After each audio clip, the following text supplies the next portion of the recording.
ವಂದನೆಗಳ aunty. ವಂದನೆಗಳು. ಸೇರಿ ಬಂದಂತ ಎಲ್ಲರಿಗೂ ಯೇಸು ಕ್ರಿಸ್ತರವರ ಪರಿಶುದ್ಧವಾದ ನಾಮದಲ್ಲಿ ವಂದನೆಗಳನ್ನು ನಾನು ಸಲ್ಲಿಸುತ್ತಾ, ಕಣ್ಣುಗಳನ್ನು ಮುಚ್ಚಿ ತಲೆಗಳನ್ನು ಬಾಯಿಸುವುದಾದರೆ ಚಿಕ್ಕ ಪ್ರಾರ್ಥನೆ ಮಾಡಿಕೊಳ್ಳೋಣ. ಪ್ರೀತಿ ಸ್ವರೂಪನಾದ ತಂದೆಯಾದ ದೇವರೇ, ನಿಮ್ಮ ಪರಿಶುದ್ಧವಾದ ನಾಮಕ್ಕಾಗಿ ನಿಮಗೆ ವಂದನೆಗಳು ಕರ್ತನೆ. ನಮ್ಮೆಲ್ಲರನ್ನು ಬದುಕಿಸಿ ಮತ್ತೊಂದು ದಿನವನ್ನು ದಯಪಾಲಿಸಿ ನಿಮ್ಮ ಪ್ರೀತಿಯ ಮಾತುಗಳನ್ನು ನಾವು ಧ್ಯಾನಿಸಲು ನಮಗೆ ಕೊಟ್ಟ ಈ ಅಮೂಲ್ಯವಾದಂತಹ ಸಮಯಕ್ಕಾಗಿ ನಿಮಗೆ ವಂದನೆಗಳು ದೇವ. ಈ ದಿನ ಸ್ವಾಮಿ, ನೀವು ಸತ್ಯವೇದದಲ್ಲಿ ಬರೆಸಿರುವಂತಹ ಅನೇಕ ಸಂಗತಿಗಳಲ್ಲಿ ಒಂದು ವಿಷಯವನ್ನು ನೋಡೋದಕ್ಕೆ, ಅರ್ಥ ಮಾಡಿಕೊಳ್ಳುವುದಕ್ಕೆ ನಾವು ಪ್ರಯತ್ನಿಸುತ್ತಿರುವಾಗ ನಮ್ಮನ್ನು ಬಲಪಡಿಸಿ, ಹೇಳುವಂತ ನನಗೂ ಕೇಳುವಂತ ಸಹೋದರ ಸಹೋದರಿಯರೆಲ್ಲರಿಗೂ ಬೇಕಾಗಿರುವಂತ ಆತ್ಮೀಯ ಜ್ಞಾನವನ್ನು ನೀವು ದಯಪಾಲಿಸಬೇಕೆಂಬುದಾಗಿ ಬೇಡಿಕೊಳ್ಳುತ್ತಾ, ಕೇಳಿದ ಮಾತುಗಳನ್ನು ಬಿಟ್ಟು ಬಿಡದೆ ಹೃದಯದಲ್ಲಿಟ್ಟುಕೊಂಡು ಮಾತುಗಳ ಪ್ರಕಾರವಾಗಿ ಜೀವಿಸಲು ಬೇಕಾಗಿರುವಂತ ಒಳ್ಳೆಯ ಭಕ್ತಿಯ ಜೀವನವನ್ನು ನಮ್ಮೆಲ್ಲರಿಗೂ ದಯಪಾಲಿಸಬೇಕೆಂಬುದಾಗಿ ಬೇಡಿಕೊಳ್ಳುತ್ತಾ, ಯೇಸು ಕ್ರಿಸ್ತರವರ ಪರಿಶುದ್ಧವಾದ ನಾಮದಲ್ಲಿ ಪ್ರಾರ್ಥಿಸಿ ಬೇಡಿ ಹೊಂದಿದ್ದೇನೆ ತಂದೆಯಾದ ದೇವರೇ, ಆಮೆನ್. ಕ್ರೈಸ್ತರಾದಂತ ನಾವು ಪರಲೋಕಕ್ಕೆ ಹೋಗಬೇಕೆನ್ನುವಂಥದ್ದು ದೇವರ ಸಂಕಲ್ಪ. ಆದರೆ ಕ್ರೈಸ್ತರೆಂಬುದಾಗಿ ಕರೆಯಲ್ಪಡುತ್ತಿರುವಂತ ನಮ್ಮ ಬದುಕನ್ನು ನೋಡಿದರೆ ನಮಗೆ ಕೆಲವೊಮ್ಮೆ ಅನ್ಸೋದಿಲ್ಲ ನಾನು ಪರಲೋಕಕ್ಕೆ ಹೋಗ್ತೇನೆ ಅಂತ. ಕಾರಣ ಏನಂತಂದ್ರೆ, ದೇವರು ಉಂಟು ಮಾಡಿದಂತ ಪರಲೋಕ, ದೇವರು ನಮಗಾಗಿ ಉಂಟು ಮಾಡದೇ ಇರುವಂತ ನರಕ, ಈ ಎರಡೂ ಸ್ಥಳಗಳಿಗೂ ಹೋಗಬೇಕಂದರು ಹೋಗಬಾರದಂದರು ಒಂದು ಬಹಳ ಪ್ರಾಮುಖ್ಯ, ಪಾಪ. ಅಂದ್ರೆ ಪರಲೋಕಕ್ಕೆ ಹೋಗ್ಬೇಕು ಅಂತಂದ್ರೆ ಪಾಪ ಇರಬಾರದು, ನರಕಕ್ಕೆ ಹೋಗಬೇಕು ಅಂತಂದ್ರೆ ಪಾಪ ಇರಬೇಕು. ಈ ಪಾಪದ ನಡುವೆ ಅನೇಕರಾಗಿರುವಂತ ನಾವು ಸುತ್ತಾಡ್ತಿದ್ದೇವೆ. ಅದನ್ನ ಬಿಡಬೇಕು ಎಂಬಂತ ಮನಸ್ಸು ನಮಗಿದ್ದರೂ ಕೂಡ ಬಿಡಲಿಕ್ಕಾಗದೇ ಇರುವಂತ ಪರಿಸ್ಥಿತಿಯಲ್ಲಿ ಅನೇಕರಾಗಿ ನಾವು ಇದ್ದೇವೆ. ಅಂದ್ರೆ ಇದು ತಪ್ಪು, ಇದು ಮಾಡಬಾರದು, ಇದು ದೇವರು ಮೆಚ್ಚುವಂತದ್ದಲ್ಲ ಎಂಬಂತ ಸಂಗತಿ ನಮಗೆ ಗೊತ್ತಿದ್ದರೂ ಕೂಡ ಅವುಗಳನ್ನೇ ಮಾಡುತ್ತಿರುವಂತ ಪರಿಸ್ಥಿತಿಯಲ್ಲಿ ನಾವಿದ್ದೇವೆ. ನಮ್ಮ ಜೊತೆಗೆ ಅನೇಕರು ಕೂಡ ಇದ್ದಾರೆ. ಆದರೆ ದೇವರ ಮಕ್ಕಳಾಗಿರುವಂತ ನಾವು, ಭೂಮಿಯ ಮೇಲೆ ಬದುಕುತ್ತಿರುವಂತ ನಾವು, ಪಾಪವನ್ನು ವ್ಯತಿರೇಕಿಸುತ್ತಾ, ಪಾಪವನ್ನು ತ್ಯಜಿಸುತ್ತಾ ಪರಿಶುದ್ಧರಾಗಿ ಬದುಕಬೇಕೆಂಬುದಾಗಿ ದೇವರು ತನ್ನ ಮಗನಾದಂತ ಯೇಸು ಕ್ರಿಸ್ತರವರನ್ನು ಲೋಕಕ್ಕೆ ಕಳುಹಿಸಿ ಪರಿಶುದ್ಧತೆಯನ್ನು ತೋರಿಸಿ ಪರಿಶುದ್ಧರಾಗಿ ಬದುಕಿ ಎಂಬುದಾಗಿ ಪ್ರೋತ್ಸಾಹಿಸುತ್ತಾ, ಪ್ರೇರೇಪಿಸುತ್ತಾ, ಪವಿತ್ರಾತ್ಮನನ್ನು ನಮ್ಮೊಳಗಿಟ್ಟು ಆತನ ಮಾರ್ಗದಲ್ಲಿ ಸ್ಥಿರಪಡಿಸುವುದಕ್ಕೆ ಪ್ರಯತ್ನಿಸುತ್ತಿದ್ದಾಗಿಯೂ ಕೂಡ ಆತನ ಪ್ರಯತ್ನಗಳು ಎಲ್ಲೋ ಒಂದ್ ಕಡೆ ವಿಫಲವಾಗ್ತಿದ್ದಾವೆ ಎಂಬುದಾಗಿ ನಾವು ಕಾಣ್ತೇವೆ. ಅಷ್ಟು ಪ್ರಯತ್ನಗಳನ್ನು ಮಾಡುತ್ತಿರುವಂತ ತಂದೆಯಾದ ದೇವರು, ಕರ್ತನಾದಂತ ಯೇಸು ಕ್ರಿಸ್ತರವರು, ಪವಿತ್ರಾತ್ಮರವರು, ಇಷ್ಟು ಜನ ಒಂದೇ ಉದ್ದೇಶದಿಂದ ಪ್ರಯತ್ನಗಳನ್ನ ಮಾಡ್ತಿದ್ದಾರೆ: ಪರಿಶುದ್ಧತೆ, ಪಾಪದಿಂದ ದೂರ. ಇಷ್ಟೆಲ್ಲ ಪ್ರಯತ್ನಗಳನ್ನ ಮಾಡುತ್ತಿದ್ದರು, ಪ್ರಾಣವನ್ನು ಕೊಟ್ಟರು, ಪರಲೋಕವನ್ನು ಬಿಟ್ಟು ಬಂದರು, ಶಿಲುಬೆಯ ಮರಣವನ್ನು ಹೊಂದಿದರು, ಪವಿತ್ರಾತ್ಮನ ಹೃದಯದಲ್ಲಿದ್ದುಕೊಂಡು ನಮಗೋಸ್ಕರವಾಗಿ ಬೇಡಿಕೊಳ್ಳುತ್ತಿದ್ದರು. ಇಷ್ಟೆಲ್ಲ ನಡೆಯುತ್ತಿದ್ದರೂ ಕೂಡ ಭಯಂಕರವಾದಂತ ಪಾಪ ಹೃದಯದಲ್ಲಿ ನಮಗೆ ಬಿತ್ತಲ್ಪಟ್ಟಿದೆ. ಆ ಬಿತ್ತಲ್ಪಟ್ಟಿರುವಂತ ಪಾಪ ಸ್ಥಿರವಾಗಿ ನಿಂತಿದೆ. ಅದು ಫಲಗಳನ್ನು ಕೂಡ ಕೊಡುತ್ತಿದೆ. ನಮ್ಮಲ್ಲಿರಬೇಕಾಗಿರುವಂತ ಫಲ ಆತ್ಮೀಯ ಫಲ ಎಂಬುದಾಗಿ ದೇವರು ಬಯಸಿದರೆ, ನಾವು ಕೊಡುತ್ತಿರುವಂತ ಫಲ ಶಾರೀರಿಕವಾದಂತ ಫಲ. ಇನ್ನು ಹೇಳಬೇಕು ಅಂತಂದ್ರೆ ದುಷ್ಟನ ಫಲಗಳು, ಸೈತಾನನ ಕ್ರಿಯೆಗಳು. ಆದರೆ ಇಷ್ಟು ಕೆಟ್ಟವರಾಗಿರುವಂತ ನಾವು, ಇಷ್ಟು ಕೆಟ್ಟವರಾಗಿರುವಂತ ನಮ್ಮನ್ನು ದೇವರು ಇನ್ನೂ ಬೇಕು ಅಂತ ಅಂದ್ಕೊಳ್ತಿದಾರ? ನಾವೆಲ್ಲರೂ ಕೂಡ ಒಳ್ಳೆಯವರೆಂಬಂತ ಆಲೋಚನೆಯಲ್ಲಿ ನಾವಿದ್ದೇವೆ. ಆದರೆ ಒಳ್ಳೆಯವರು, ಕೆಟ್ಟವರು ಅಥವಾ ನೀತಿವಂತರು, ಅನೀತಿವಂತರೆಂಬಂತ ಸರ್ಟಿಫಿಕೇಟ್ ಕೊಡಬೇಕಾದಂತವರು ಮನುಷ್ಯರಲ್ಲ ಪ್ರೇರೆ, ದೇವರು. ಇಷ್ಟು ತಪ್ಪುಗಳನ್ನು ಮಾಡಿ, ಇಷ್ಟು ರಕ್ಷಣೆಯ ಮಾರ್ಗಕ್ಕೆ ಬಂದು ಪಾಪವನ್ನು ಮಾಡುತ್ತಿರುವಂತ ನಮ್ಮನ್ನು ಕುರಿತು ಇನ್ನೂ ದೇವರು ನಮ್ಮನ್ನ ಕಾಪಾಡ್ಬೇಕಂತ ಅಂದ್ಕೊಳ್ತಿದಾರ? ಇನ್ನೂ ನಮ್ಮನ್ನು ಆತನ ಮಾರ್ಗದಲ್ಲಿ ಸ್ಥಿರಪಡಿಸಬೇಕಂತ ಅಂದ್ಕೊಳ್ತಿದಾರ? ಆಲ್ರೆಡಿ ನಾವು ದೀಕ್ಷಾ ಸ್ನಾನವನ್ನು ಹೊಂದುವುದಕ್ಕಿಂತ ಮುಂಚೆ ನಮ್ಮ ಬದುಕು ಭಯಂಕರವಾಗಿತ್ತು. ನಮ್ಮ ಜೀವನ ಭಯಂಕರವಾಗಿತ್ತು. ಹೌದಾ? ಯಾಕೆಂದ್ರೆ ಆ ವಾಕ್ಯ ತಿಳಿಲಿಲ್ಲ, ದೇವರು ಗೊತ್ತಿರ್ಲಿಲ್ಲ. ಒಂದು ವೇಳೆ ದೇವರು ಗೊತ್ತಿದ್ರು ಕೂಡ ಸರಿಯಾದಂತ ದೇವರು ನಮಗೆ ಗೊತ್ತಿರಲಿಲ್ಲ. ಮೋಸದಲ್ಲಿದ್ದೆವು. ಆದರೆ ಅಂತ ಭಯಂಕರವಾದ ನಮ್ಗೆ ಯಾವ್ದು ಸರಿನೋ ಅದನ್ನೇ ಮಾಡಿಕೊಂಡು ಹೋಗುವಂತ ಪರಿಸ್ಥಿತಿಯಲ್ಲಿ ನಾವಿದ್ವು. Once upon a time. ಅಲ್ಲಿಂದ ಅಂತ ಪಾಪದಿಂದ ಅಂತ ಒಂದು ಹ್ಮ್ ಮೋಸಕರವಾದಂತ ಮಾರ್ಗದಿಂದ ಇವತ್ತು ಸತ್ಯ ಮಾರ್ಗದಲ್ಲಿದ್ದೇವೆ, ವಾಕ್ಯವನ್ನ ಕೇಳ್ತಿದ್ದೇವೆ, ರಕ್ಷಿಸಲ್ಪಟ್ಟಿದ್ದೇವೆ, ಕರ್ತನ ಮೇಜಿನಲ್ಲಿ ಪಾಲು ಹೊಂದುತ್ತಿದ್ದೇವೆ, ಕರ್ತನ ದೇಹವನ್ನು ರಕ್ತವನ್ನು ತೆಗೆದುಕೊಳ್ಳುತ್ತಿದ್ದೇವೆ, ಪವಿತ್ರಾತ್ಮನ ಅನುಭವವನ್ನು ನಾವು ಅನುಭವಿಸುತ್ತಿದ್ದೇವೆ. ಇಷ್ಟೆಲ್ಲ ನಮ್ಮ ಜೀವನದಲ್ಲಿ ನಮ್ಮ ಸುತ್ತಲೂ ವಾಕ್ಯದ ನೆರಳಿನಲ್ಲೇ ಪವಿತ್ರಾತ್ಮನ ಇನ್ವಿಸಿಲೇಷನ್ ಅಲ್ಲಿ ಇಷ್ಟೆಲ್ಲ ನಡೆಯುತ್ತಿದ್ದರೂ ಕೂಡ ಮೋಸ ಹೋಗ್ತಿದ್ದೇವೆ, ವಂಚನೆಗೆ ಗುರಿಯಾಗ್ತಿದ್ದೇವೆ. ಇನ್ನು ಹೇಳ್ಬೇಕಂತಂದ್ರೆ ಮೋಸ ಮಾಡುತ್ತಿದ್ದೇವೆ, ವಂಚನೆ ಮಾಡುತ್ತಿದ್ದೇವೆ. ಆದರೆ ಒಮ್ಮೆ ಕನಿಕರಿಸಿ ಪ್ರೀತಿಸಿ ನಮ್ಮನ್ನು ರಕ್ಷಿಸಿ ಪರಲೋಕವನ್ನು ಹೊಂದುವುದಕ್ಕೆ ಅರ್ಹತೆಯನ್ನು ಕ್ರಿಸ್ತನ ಮರಣದ ಮೂಲಕವಾಗಿ ಕೊಟ್ಟಂತ ದೇವರು ಇನ್ನೂ ನಮ್ಮನ್ನು ಪ್ರೀತಿಸ್ತಿದಾರ, ಇನ್ನೂ ನಮಗೆ ಆ ರಕ್ಷಣೆಯಲ್ಲಿ ನಿಲ್ಲಿಸೋದಕ್ಕೆ ಪ್ರಯತ್ನಗಳನ್ನ ಮಾಡ್ತಿದಾರ. ಬೀಯಿಂಗ್ ಎ ಸಿನ್ನರ್ ಅಂದ್ರೆ ನಾವು ಆಲ್ರೆಡಿ ಪಾಪಿಗಳು, ಇನ್ನೂ ಪಾಪದಲ್ಲೇ ಇದ್ದೇವೆ. ಅಂದ್ರೆ ಪಾಪದ ಕೃತ್ಯಗಳು ನಮ್ಮಲ್ಲಿದ್ದಾವೆ, ಪಾಪದ ಆ ಆ ಆ ಹಾವಭಾವಗಳು, ಆ ಒಂದು ಪರಿಸ್ಥಿತಿಗಳು ನಮ್ಮ ಜೀವನಗಳಲ್ಲಿ ಇದ್ದಾವೆ. ಇಷ್ಟೆಲ್ಲ ಇದ್ದಾಗ್ಯೂ ಕೂಡ why is still God loving us ಅಂತಂದ್ರೆ, ಇನ್ನು ದೇವರು ಪ್ರೀತಿಸ್ತಿದಾರ ಅಂತಂದ್ರೆ ಉತ್ತರ ಹೌದು, ಎಸ್, ದೇವರು ನಮ್ಮನ್ನಿನ್ನು ಪ್ರೀತಿಸ್ತಿದ್ದಾರೆ. ವೈ? ದೇವರ ಇನ್ನು ನಮ್ಮನ್ನು ರಕ್ಷಿಸಬೇಕು ಅಂತ ಅಂದ್ಕೊಳ್ತಿದ್ದಾರೆ. ದೇವರಿನ್ನು ನಮ್ಮನ್ನು ಆತನ ವಾಕ್ಯದಲ್ಲಿ ಬೆಳೆಸಬೇಕು ಅಂತ ಅಂದ್ಕೊಳ್ತಿದ್ದಾರೆ. ಯಾಕೆ? ಯಾಕೆ ಯಾಕೆಂತಂದ್ರೆ ಬೇರೆ ನಾವೆಲ್ಲರೂ ಅರ್ಥ ಮಾಡಿಕೊಳ್ಳಬೇಕಾದಂತ ಒಂದು ಗಂಭೀರವಾದಂತ ಸಂಗತಿ ಇದೆ. ನಾವೆಲ್ಲ ಎಷ್ಟು ಒಳ್ಳೆಯವರು ನಮಗೆ ಗೊತ್ತು. ಆದ್ರೂ ಕೂಡ ದೇವರು ನಮ್ಮನ್ನು ಕಾಪಾಡುವುದಕ್ಕೆ ಒಂದು ಉದ್ದೇಶವಿದೆ, ಒಂದು ಸಂಕಲ್ಪವಿದೆ. ಅದು ನಮಗೆ ಗೊತ್ತಿಲ್ಲದೆ ನಮ್ಮ ಹಿಂದೆ ನಡೆಯುತ್ತಿರುವಂತ ಒಂದು ದೊಡ್ಡ ಕಾರ್ಯ, ದೊಡ್ಡ ಕ್ರಿಯೆ. ನಮ್ಗೆ ಯಾರಿಗೂ ಅದ್ರ ಬಗ್ಗೆ ಗೊತ್ತಿಲ್ಲ. ನಮ್ಗೆ ಯಾರಿಗೂ ಕೂಡ ಆ ಕ್ರಿಯೆಗಳ ಬಗ್ಗೆ, ಆ ಪರಿಸ್ಥಿತಿಗಳ ಬಗ್ಗೆ ವಿ ನೋ ನಥಿಂಗ್. ಬಟ್ ನಮ್ಮ ಹಿಂದೆ ನಡೆಯುತ್ತಿರುವಂತ ಒಂದು ಭಯಂಕರವಾದಂತ ಕೆಲಸ, ಆ ಒಂದು ದೊಡ್ಡ ರಕ್ಷಣೆಯ ಒಂದು ಕಾರ್ಯ. ಇದೆಲ್ಲ ನಮ್ಗೆ ಅರ್ಥ ಆಗಬೇಕು ಅಂತಂದ್ರೆ ಸತ್ಯವೇದದಲ್ಲಿರುವಂತ ಒಂದು ಸಂದರ್ಭವನ್ನ ನೋಡಿದರೆ ನಮಗೆ ಅರ್ಥ ಆಗುತ್ತೆ. ಆದಿಕಾಂಡ 19ನೇ ಅಧ್ಯಾಯ, ಕ್ಷಮಿಸಿ 18ನೇ ಅಧ್ಯಾಯ,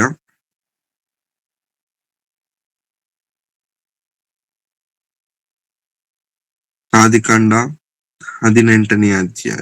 ಈ 18ನೇ ಅಧ್ಯಾಯದಲ್ಲಿ ಅಬ್ರಹಾಮನು ಒಂದು ದಿನ ಮಧ್ಯಾಹ್ನದ ಹೊತ್ತು ಹೊರಗಡೆ ಕುಳಿತಿರಬೇಕಾದ್ರೆ ಕೆಲವರು ಮಾರ್ಗದಲ್ಲಿ ಹೋಗುವುದನ್ನ ನೋಡ್ತಾರೆ. ಅವರನ್ನು ಮನೆಗೆ ಕರೆಯಿಸಿ ಅವರಿಗೆ ಉಪಚಾರವನ್ನ ಮಾಡ್ತಾರೆ.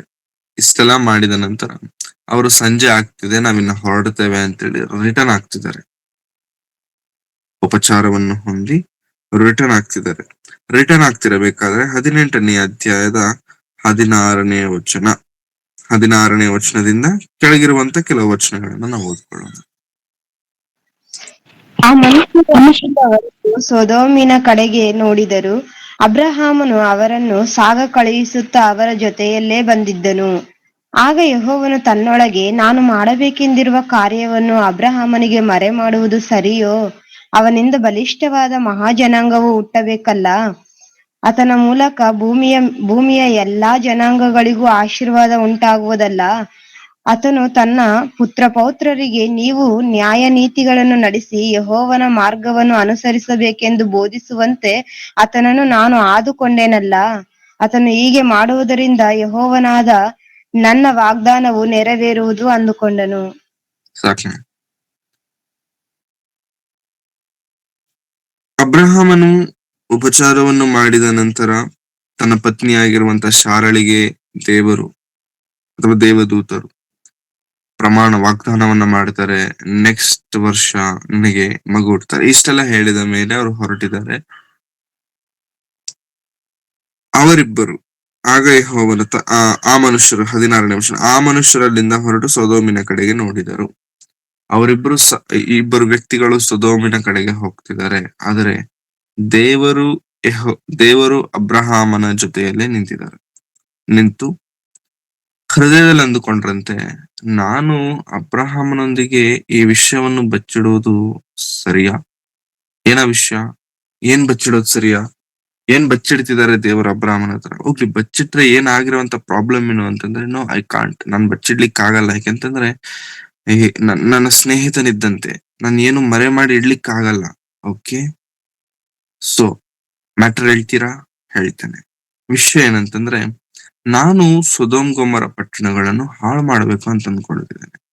ಯಾಕೆ ದೇವರೇ? ಯಾಕೆಂತಂದ್ರೆ ಅಲ್ಲಿರುವಂತವರ ಪಾಪ ಅಧಿಕವಾಗ್ಬಿಟ್ಟಿದೆ.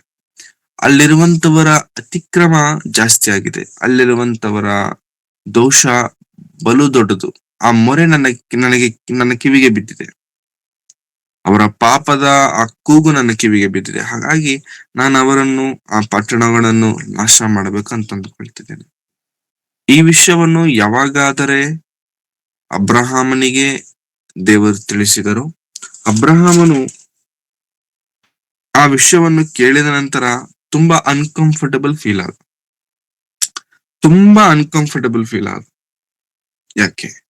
ಯಾಕೆ ಅಂತಂದ್ರೆ, ಫಸ್ಟ್ ಅಂಡ್ ಫಾರ್ಮೋಸ್ಟ್ ರೀಸನ್, ಅಲ್ಲಿ ಲೋಟನಿದ್ದಾನೆ, ಲೋಟನ ಕುಟುಂಬವಿದೆ.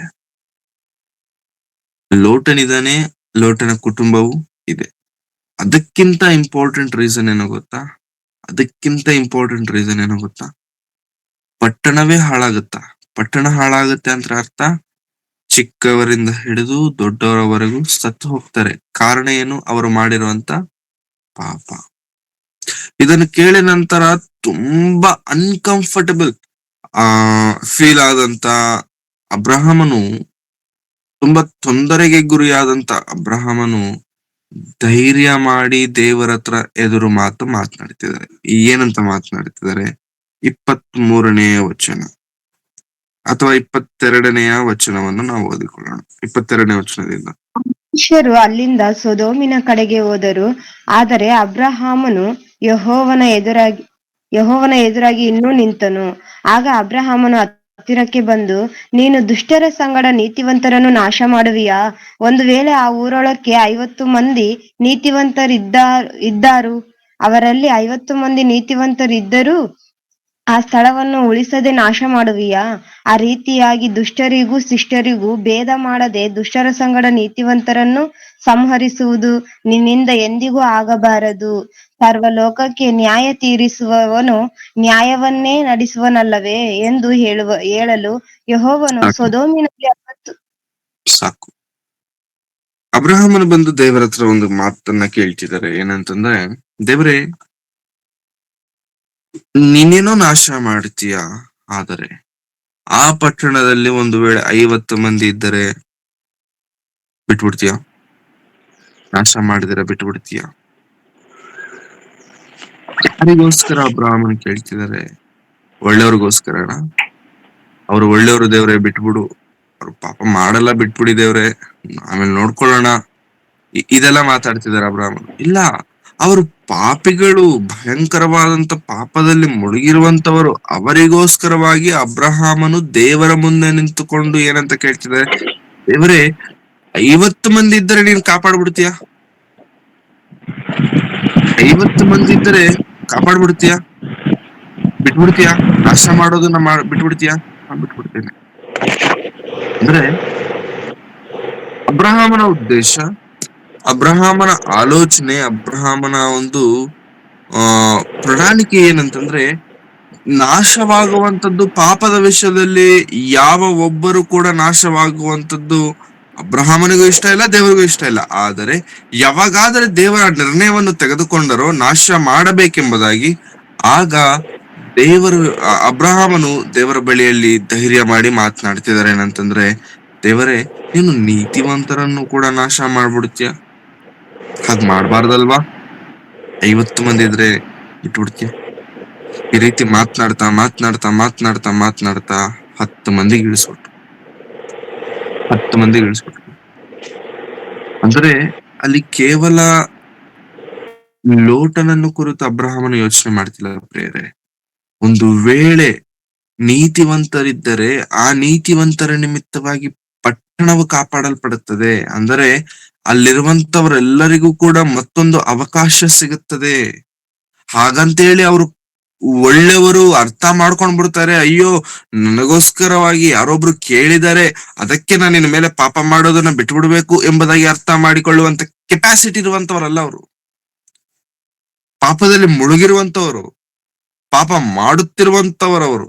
ಅಂಥ ಪಾಪದಲ್ಲಿರುವಂತ ಮುಳುಗಿರುವಂತ ಅವರನ್ನು ಕುರಿತು ಅಬ್ರಹಾಮನ ಬೇಡಿಕೊಳ್ತಿದ್ದಾರೆ.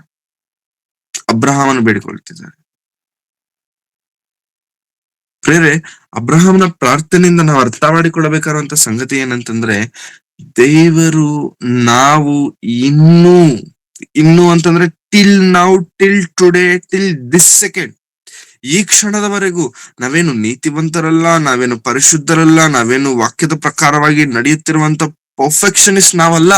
ದೇವರಂದುಕೊಳ್ಳುವಂತ ಒಂದು ದೇವರು ಇಟ್ಟುಕೊಂಡಂತ ಒಂದು ಲೆವೆಲ್ಸ್ಗೆ, ಆ ಒಂದು ಸ್ಟೇಜ್ಗೆ ನಾವೆಲ್ಲರೂ ಸೆಟ್ ಆಗಿರುವಂತವ್ರೆಲ್ಲ, ಹೋದಂತವರೆಲ್ಲ, ಸೇರಿದಂತವ್ರು ನಾವಲ್ಲ.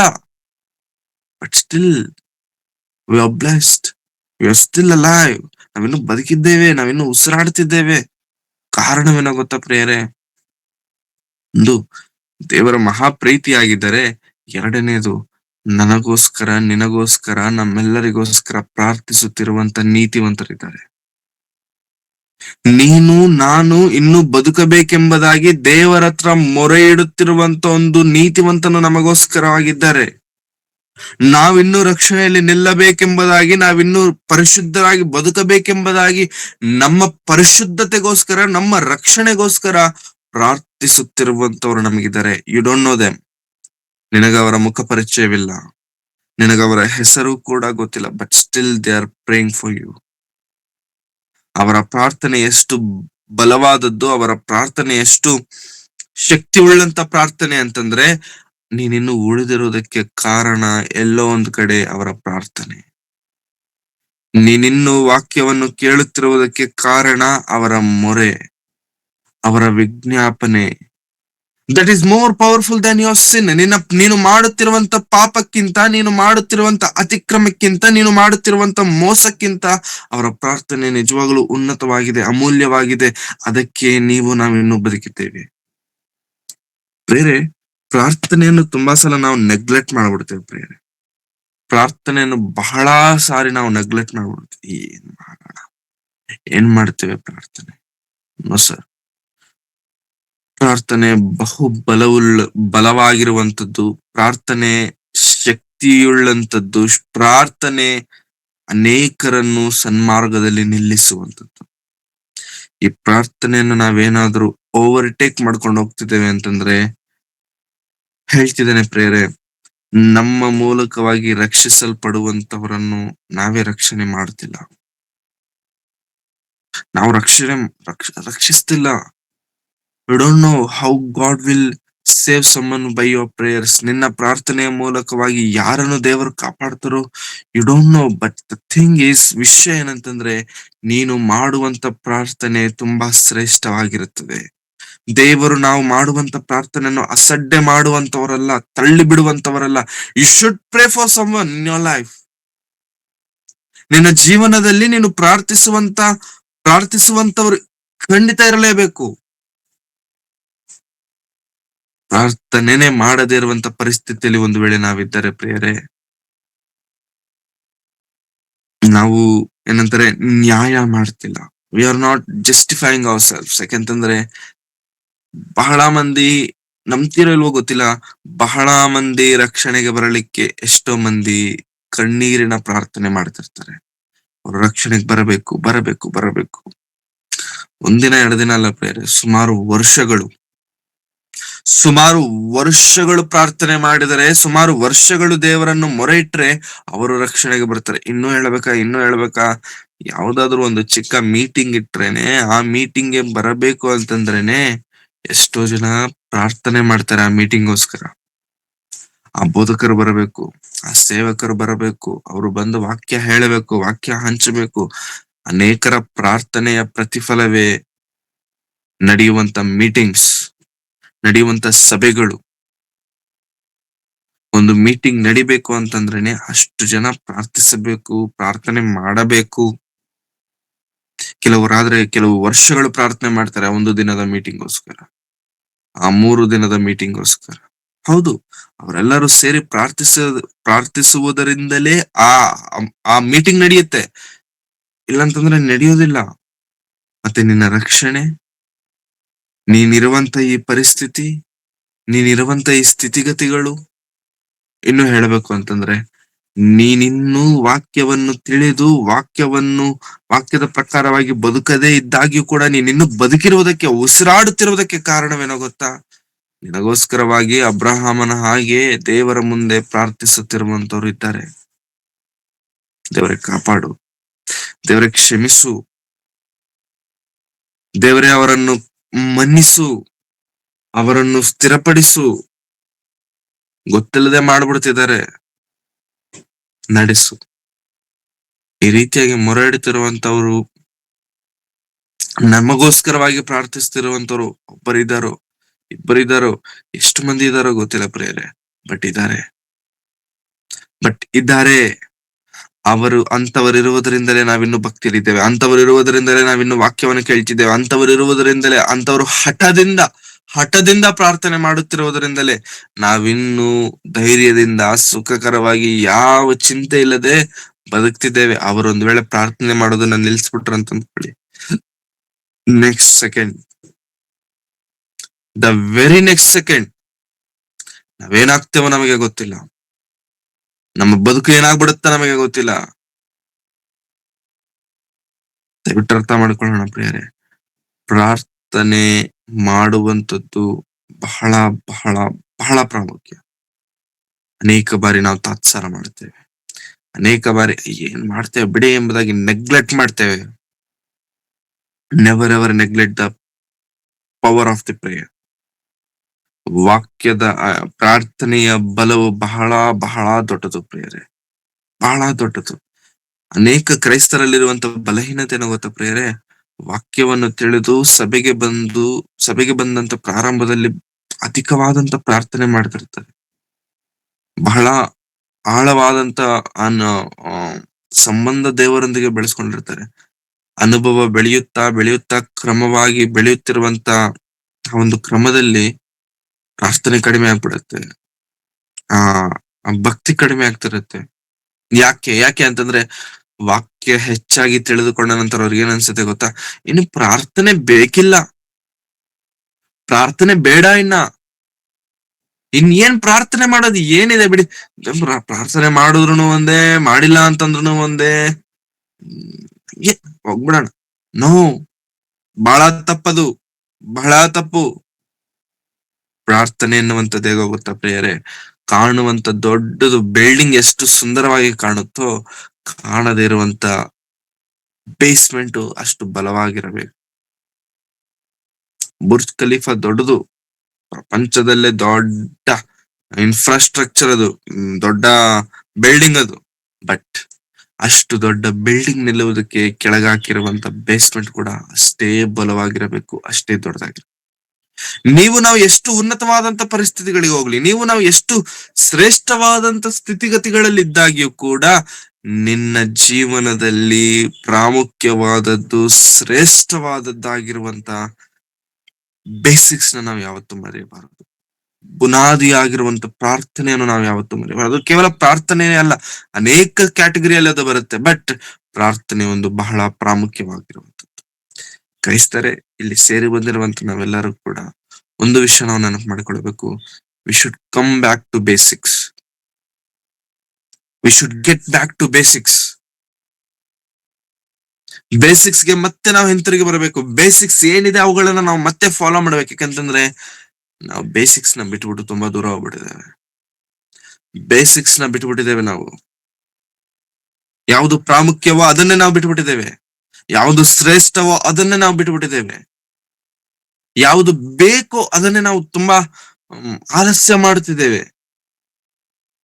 ಬಿಟ್ಕೊಳ್ಳೋಣ ಪ್ರಿಯರೇ, ನನಗೋಸ್ಕರವಾಗಿ ಯಾರೋ ಎಲ್ಲೋ ಪ್ರಾರ್ಥನೆ ಮಾಡ್ತಿದ್ದಾರೆ, ಕಣ್ಣೀರಿನ ಪ್ರಾರ್ಥನೆ ಮಾಡ್ತಿದ್ದಾರೆ. ಇನ್ನು ಹೇಳಬೇಕು ಅಂತಂದ್ರೆ ಅವರು ನಿಮ್ಮ ದೇಶದಲ್ಲೂ ಕೂಡ ಇರದೇ ಇರಬಹುದು, ಅವರು ನೀವಿರುವಂತ ದೇಶದಲ್ಲೂ ಕೂಡ ಇರದೇ ಇರಬಹುದು, ಅವರಿಗೆ ನಿಮ್ಮ ಹೆಸರು ಕೂಡ ಗೊತ್ತಿಲ್ಲದೆ ಇರಬಹುದು. ಬಟ್ ನಿನಗೋಸ್ಕರ ಪ್ರಾರ್ಥಿಸ್ತಿದ್ದಾರೆ, ನಿನಗೋಸ್ಕರವಾಗಿ ಮೊರೆ ಇಡ್ತಿದ್ದಾರೆ, ನಿನಗೋಸ್ಕರವಾಗಿ ಕಣ್ಣೀರು ಸುರಿಸ್ತಿದ್ದಾರೆ.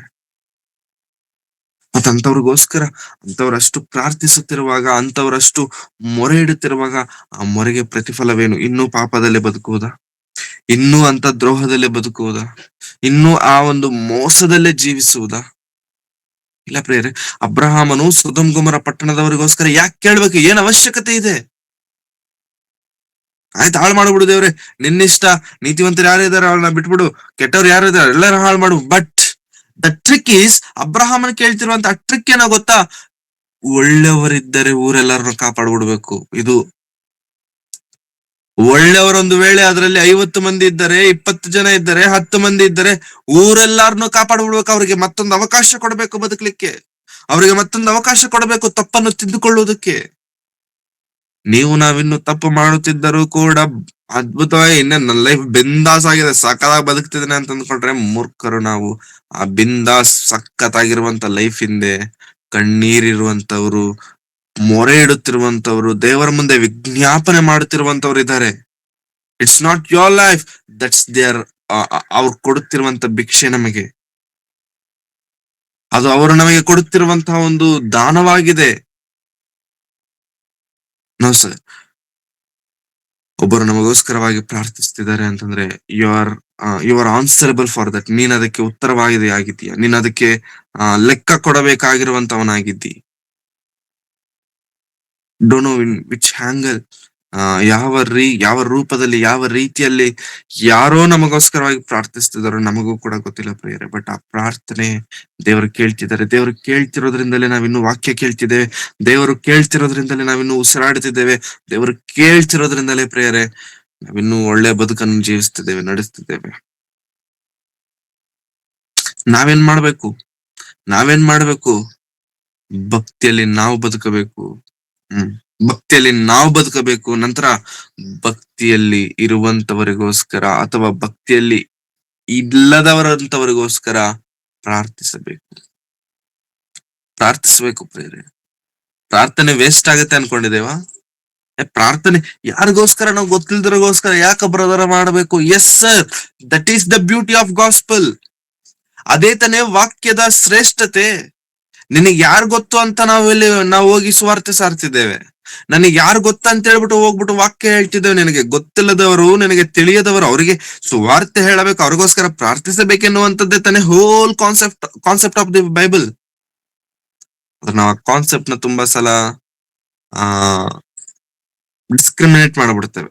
ಅದನ್ನ ನಾವು ಮಿಸ್ಕನ್ಸೆಪ್ಷನ್ ಮಾಡ್ಕೊಂಡ್ಬಿಡ್ತೇವೆ. ನಾವು ಅದಂಗಲ್ಲ, ಇದಿಂಗಲ್ಲ, ಅದಂಗೆ ದೇವ್ರು ಹೇಳಿರಲ್ಲ, ನಾವೇ ಅಂತ ಕಳ್ತೇವೆ. ಅದಂಗಲ್ಲ ಹಿಂಗೆ, ಹಿಂಗಲ್ಲ ಹಿಂಗೆ, ಏನೋ ಒಂದು ಮಾತನಾಡ್ಕೊಂಡು ಕೊನೆಗೆ ಪ್ರಾರ್ಥನೆ ಮಾಡೋದಿಲ್ಲ, ವಾಕ್ಯ ಕೇಳೋದಿಲ್ಲ, ವಾಕ್ಯ ಹೇಳೋದಿಲ್ಲ. ನೋ ಸರ್, ನೀನು ಕಣ್ಣು ಮುಚ್ಚಿ ದೇವರ ಹತ್ರ ಕೇಳುವಂತ ಪ್ರಾರ್ಥನೆ, ಮಾಡುವಂತ ವಿಜ್ಞಾಪನೆ ವ್ಯರ್ಥವಾಗಿ ಖಂಡಿತ ಹೋಗುವುದು ಇಲ್ಲವೇ ಇಲ್ಲ. ಅದು 2ರಷ್ಟು ಪ್ರತಿಫಲವನ್ನು ನಿನಗೆ ಕೊಡುತ್ತೆ. 2ರಷ್ಟು ಪ್ರತಿಫಲ. ನಮ್ಮ ಜೀವನದಲ್ಲಿ ಪ್ರೇರೆ ಏನ್ ಮಾಡ್ತಿದೆ ಇವತ್ತು ನಾವು ನೆನಪು ಮಾಡಿಕೊಳ್ಳೋಣ. ಹೇಗೆ ಬದುಕ್ತಿದ್ದೇವೆ ನಾವು ನೆನಪು ಮಾಡಿಕೊಳ್ಳೋಣ. ಒಬ್ಬರು ತ್ಯಾಗ ಮಾಡಿರುವುದರಿಂದ ನಾವು ಇವತ್ತಿದ್ದೇವೆ.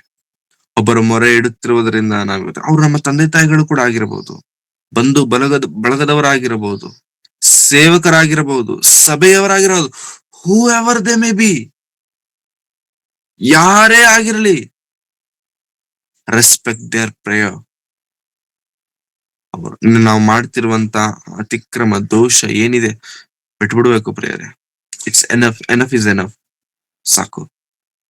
ಇಷ್ಟು ಕಾಲ ನಮ್ಗೆ ಇಷ್ಟ ಬಂದದ್ದನ್ನೇ ನಾವು ಮಾಡಿದ್ದೇವೆ. ನಮ್ಗೇನು ಇಷ್ಟ ಆಗುತ್ತಾ ನಾವು ವಾಕ್ಯವನ್ನು ಕೇಳಿದ ನಂತರ, ನಾನು ಮತ್ತೆ ಹೇಳ್ತಿದ್ದೇನೆ, ವಾಕ್ಯವನ್ನು ಕೇಳೋದಕ್ಕಿಂತ ಮುಂಚೆ ಅಲ್ಲ, ವಾಕ್ಯವನ್ನು ಕೇಳಿದ ನಂತರ ಇವತ್ತಿಗೂ, ಈ ಕ್ಷಣಕ್ಕೂ ಕೂಡ we have done what we like. ನನಗೇನ್ ಇಷ್ಟ ಆಗುತ್ತೆ ಅದನ್ನೇ ನಾವು ಮಾಡ್ಕೊಂಡು ಬದುಕ್ತಿದ್ದೇವೆ.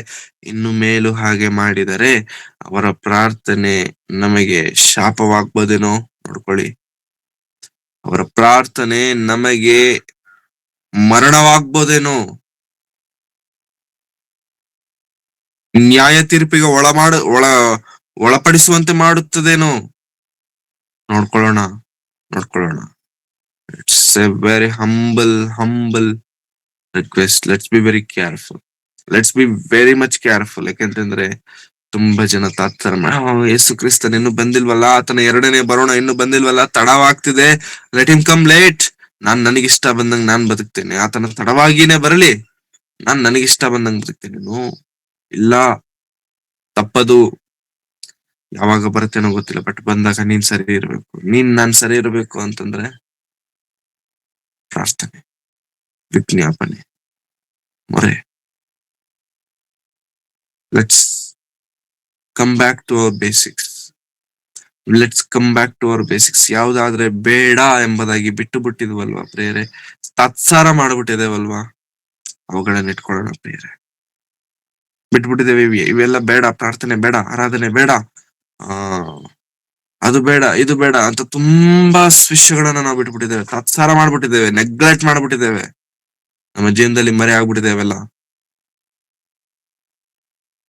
ಅಬ್ರಹಾಮನಂತವರು ನಮ್ಮ ಬದುಕಿನಲ್ಲಿ ಅನೇಕರಿದ್ದಾರೆ. ಆ ಒಬ್ಬರ ಪ್ರಾರ್ಥನೆಯನ್ನು ದೇವರು ಕೇಳ್ತಿದ್ದಾರೆ. ಅದಕ್ಕೆ ದೇವರನ್ನು ನಮ್ಮನ್ನು ಉಳಿಸಿದ್ದಾರೆ. ಪ್ರಾರ್ಥನೆಗೆ ನಾವು ಬೆಳೆ ಕಟ್ಟೋಣ ಪ್ರಿಯ. ಪ್ರಾರ್ಥನೆಯ ಶ್ರೇಷ್ಠತೆಯನ್ನು ನಾವು ಅರ್ಥ ಮಾಡಿಕೊಳ್ಳೋಣ. ನಾವು ಭಕ್ತಿಯಲ್ಲಿ ಬದುಕೋಣ, ಆದಷ್ಟು ಭಕ್ತಿಯಲ್ಲಿ ಬದುಕೋಣ. ಅವರ ಪ್ರಾರ್ಥನೆಗೆ ಪ್ರತಿಫಲವನ್ನು ಕೊಡೋಣ. ನಾವು ಪ್ರಾರ್ಥನೆ ಮಾಡೋಣ, ನಮ್ಮಿಂದ ಒಬ್ಬರಾದರೂ ರಕ್ಷಿಸಲ್ಪಟ್ರೆ ಅದಕ್ಕಿಂತ ದೊಡ್ಡ ಧನ್ಯತೆ ಈ ಬದುಕಿನಲ್ಲಿ ಮತ್ತೇನು ಇರೋದಿಲ್ಲ. ಈ ದೇಹದಲ್ಲಿ ಜೀವಿಸುತ್ತಿರುವಂತ ದಿನದವರೆಗೂ ನಿನ್ನ ಮೂಲಕ ಒಬ್ಬನು ರಕ್ಷಿಸಲ್ಪಟ್ಟಿದ್ದಾನೆ ಅಂತಂದ್ರೆ ಯು ಆರ್ ದ ಬೆಸ್ಟ್. ನಾವು ಆಶೀರ್ವದಿಸಲ್ಪಟ್ಟವರು. ಹಾಗಾಗಿ ನಾವು ಭಕ್ತಿಯಲ್ಲಿ ಬದುಕೋಣ, ಅನೇಕರಿಗೋಸ್ಕರ ಪ್ರಾರ್ಥಿಸೋಣ. ಆ ಪ್ರಾರ್ಥನೆ ಡೈರೆಕ್ಟ್ಲಿ ಆರ್ ಇಂಡೈರೆಕ್ಟ್ಲಿ ಅವರನ್ನು ರಕ್ಷಿಸುತ್ತೆ, ಅವರ ಕುಟುಂಬವನ್ನು ರಕ್ಷಿಸುತ್ತೆ, ಅವರ ಸೇವೆಯನ್ನು ಅಭಿವೃದ್ಧಿಪಡಿಸುತ್ತೆ, ಅವರನ್ನು ಉನ್ನತವಾದಂತ ಸ್ಥಿತಿಗಿರುತ್ತೆ. ಅನ್ನೋಯಿಂಗ್ಲಿ, ತಿಳಿಯದೆ, unknowingly you are supporting their ministry. ಅವರ ಸೇವೆಯನ್ನು ನೀವು ಬಲಪಡಿಸ್ತಿದ್ದೀರಾ. ಕಾಣಿಕೆ ಕೊಟ್ಟು ಹಣವನ್ನು ಕೊಟ್ಟು ಹೋಗಿ ಕೆಲಸ ಮಾಡಿಯಲ್ಲ, ಜಸ್ಟ್ ವಿತ್ ದ ಪ್ರೇಯರ್. ದೇವರಿಗೆ ಮಾಡುತ್ತಿರುವಂತ ಪ್ರಾರ್ಥನೆಯನ್ನು ದೇವರು ಸುಮ್ಮನೆ ಆಲಸ್ಯವಾಗಿ ತೆಗೆದುಕೊಳ್ಳುವಂತವರು ದೇವರು ಅಲ್ಲ. ನಾವಿನ್ನು ಬದುಕಿದ್ದೇವಾ? There is somebody who is praying for you. ನಾವಿನ್ನು ಉಸಿರಾಡ್ತಿದ್ದೇವಾ? There is somebody who is continuously praying for our lives. Let's respect them, let's honour them, let us change our lives. ನಾವು ಅವರನ್ನು ಗೌರವಿಸೋಣ, ನಮ್ಮ ಬದುಕುಗಳನ್ನು ಇನ್ನಾದರೂ ಸರಿ. ಕಣ್ಣುಗಳನ್ನು ಮುಚ್ಚಿ ಪ್ರಾರ್ಥನೆ. ಪ್ರೀತಿ ಸ್ವರೂಪನಾದ ತಂದೆಯಾದ ದೇವರೇ, ನಿಮ್ಮ ಪರಿಶುದ್ಧವಾದ ನಾಮಕ್ಕಾಗಿ ನಿಮಗೆ ವಂದನೆಗಳು. ಕರ್ತನೆ, ಸೊದೋಮ್ ಪಟ್ಟಣಗಳು ಭಯಂಕರವಾದಂತ ಪಾಪವನ್ನು ಮಾಡಿರುವಂತ ಪಟ್ಟಣಗಳೇ ಆಗಿದ್ದಾಗ್ಯೂ ಆ ಪಟ್ಟಣಗಳಿಗೋಸ್ಕರ ನಿಮ್ಮ ಮುಂದೆ ಮೊರೆ ಇಟ್ಟಂತ ಅಬ್ರಹಾಮನ ಜೀವನವನ್ನು ನಾವು ನೋಡಿದ್ದೇವೆ ಸ್ವಾಮಿ. ಹೌದು ಕರ್ತನೆ, ನಾವಿನ್ನೂ ಪಾಪದಲ್ಲಿದ್ದೇವೆ, ವಾಕ್ಯವನ್ನು ತಿಳಿದ ನಂತರವೂ ಕೂಡ ದಾರಿ ತಪ್ಪಿದ್ದೇವೆ. ಸಹಾಯ ಮಾಡಿ, ನಮಗೋಸ್ಕರವಾಗಿ ಪ್ರಾರ್ಥಿಸ್ತಿರುವಂತವರೊಬ್ಬರು ಇದ್ದಾರೆ ಎಂಬುದಾಗಿ ನಾವು ನಂಬ್ತಿದ್ದೇವೆ. ಅವ್ರು ಯಾರು ನಮಗೆ ಗೊತ್ತಿಲ್ಲ. ಒಂದು ವೇಳೆ ಗೊತ್ತಿದ್ದರೂ ಗೊತ್ತಿಲ್ಲದೆ ಹೋದರೂ ಸ್ವಾಮಿ, ನಾವು ಭಕ್ತಿಯಲ್ಲಿ ಬದುಕಲು ಸಹಾಯ ಮಾಡಿ, ನಿಮ್ಮ ವಾಕ್ಯದ ನೆರಳಿನಲ್ಲೇ ಜೀವಿಸಲು ಕೃಪೆ ತೋರಿಸಿ. ಇನ್ನು ನಾವು ಕೂಡ ಇತರರಿಗೋಸ್ಕರವಾಗಿ, ಅವರ ಭಕ್ತಿಯ ಜೀವನಕ್ಕೋಸ್ಕರವಾಗಿ ಪ್ರಾರ್ಥಿಸುವಂತ ಒಳ್ಳೆಯ ಮನಸ್ಸನ್ನು ನಮ್ಮೆಲ್ಲರಿಗೂ ನೀವು ದಯಪಾಲಿಸಿ ನಡೆಸುತ್ತೀರೆಂಬುದಾಗಿ ನಂಬುತ್ತಾ, ಸಭೆಗೆ ಸೇರಿ ಬಂದಿರುವಂತ ಎಲ್ಲರನ್ನು ನಿಮ್ಮ ಕರಗಳಲ್ಲಿ ಒಪ್ಪಿಸಿಕೊಡುತ್ತದೆ. ಎಲ್ಲರನ್ನು ಬಲಪಡಿಸಿ, ಎಲ್ಲರ ಕುಟುಂಬಗಳನ್ನು ಬಲಪಡಿಸಿ, ಆರೋಗ್ಯವನ್ನು, ಬಲವನ್ನು, ಸುಖ ಶಾಂತಿಗಳನ್ನು ದಯಪಾಲಿಸಿ, ಎಲ್ಲರೂ ನಿಮ್ಮಲ್ಲಿ ಮುಂದಕ್ಕೆ ಸಾಗಲು ನೀವೇ ಸಹಾಯ ಮಾಡ್ತೀರೆಂಬುದಾಗಿ ನಂಬುತ್ತಾ, ದೈವ ಸೇವಕರನ್ನು, ಅವರ ಕುಟುಂಬಗಳನ್ನು ನಿಮ್ಮ ಕರಗಳಲ್ಲಿ ಒಪ್ಪಿಸಿಕೊಡುತ್ತಿದ್ದೇನೆ. ಬಲಪಡಿಸಿ ಕರ್ತನೆ. ಮುಖ್ಯವಾಗಿ ಇಮ್ಯಾನ್ಯುಯಲ್ ಅಂಕಲ್ ಅವರನ್ನು, ಅವರ ಆರೋಗ್ಯದ ಪರಿಸ್ಥಿತಿಯನ್ನು ನೀವು ತಿಳಿದವರಾಗಿದ್ದೀರಾ. ಗುಣವನ್ನು ದಯಪಾಲಿಸಿ, ಒಳ್ಳೆ ಆರೋಗ್ಯವನ್ನು ದಯಪಾಲಿಸಿ. ರಾಮ ಅಂಕಲ್ ಅವರನ್ನು ಅವರ ಕುಟುಂಬವನ್ನು ನಿಮ್ಮ ಕರಗಳಲ್ಲಿ ಒಪ್ಪಿಸಿಕೊಡುತ್ತಿದ್ದೇನೆ. ಆರೋಗ್ಯವನ್ನು, ಬಲವನ್ನು, ನಿಮ್ಮ ಸೇವೆಯಲ್ಲಿ ಇನ್ನೂ ಹೆಚ್ಚಾಗಿ ಅಧಿಕವಾಗಿ ಮುಂದಕ್ಕೆ ಸಾಗುವಂತಹ ಆಸಕ್ತಿಯನ್ನು ಅವರಲ್ಲಿ ತುಂಬಿಸಿ ನಡೆಸಬೇಕೆಂಬುದಾಗಿ ರೇಖಾಂಟಿ ಅವರನ್ನು ಅವರ ಕುಟುಂಬವನ್ನು ನಿಮ್ಮ ಕರಗಳಲ್ಲಿ ಒಪ್ಪಿಸಿಕೊಡುತ್ತಿದ್ದೇನೆ. ಇಂತಹ ಮಹಾ ಕಾರ್ಯ, ಒಳ್ಳೆ ಕಾರ್ಯವನ್ನು ಮಾಡುವುದಕ್ಕೆ ನಿರ್ಣಯಿಸಿಕೊಂಡಿದ್ದಾರೆ. ತಕ್ಕ ಪ್ರತಿಫಲವನ್ನು ದಯಪಾಲಿಸಿ. ಆರೋಗ್ಯವನ್ನು ಸರಿ ಮಾಡಿದರೆ ನಮಗೆ ವಂದನೆಗಳು. ಒಳ್ಳೆ ಆರೋಗ್ಯವನ್ನು ದಯಪಾಲಿಸಿ. ನಿಮ್ಮ ಸೇವೆಯಲ್ಲಿ ಇನ್ನೂ ಅನೇಕ ಕಾರ್ಯಗಳಲ್ಲಿ ಕೈ ಜೋಡಿಸಲು ನೀವೇ ಕೃಪೆ ತೋರಿಸಿ ನಡೆಸಬೇಕೆಂಬುದಾಗಿ ಬೇಡಿಕೊಳ್ಳುತ್ತಾ, ಮಾಡಿದ ಎಲ್ಲಾ ಉಪಕಾರಗಳಿಗಾಗಿ ನಿಮಗೆ ವಂದನೆಗಳನ್ನು ಸಲ್ಲಿಸುತ್ತಾ, ಯೇಸು ಕ್ರಿಸ್ತರವರ ಪರಿಶುದ್ಧವಾದ ನಾಮದಲ್ಲಿ ಪ್ರಾರ್ಥಿಸಿ ಬೇಡಿ ಹೊಂದಿದ್ದೇನೆ, ತಂದೆಯಾದ ದೇವರೇ, ಆಮೆನ್. ನಮ್ಮ ತಂದೆಯಾದ ದೇವರ ಪ್ರೀತಿಯು, ಕರ್ತನಾದಂತೆ ಯೇಸು ಕ್ರಿಸ್ತರವರ ಕೃಪೆಯು, ಪವಿತ್ರಾತ್ಮನ ಅನ್ಯೋನ್ಯತೆಯು, ಸಹವಾಸ ಇಂದಿಗೂ ಎಂದಿಗೂ ಸದಾಕಾಲ ಕರ್ತನ ಬರುವ ತನಕ ನಮ್ಮೆಲ್ಲರೊಂದಿಗೆ ಸದಾ ನೆಲೆಯಾಗಿರಲಿ ಸ್ವಾಮಿ. ಆಮೆನ್. Thank you.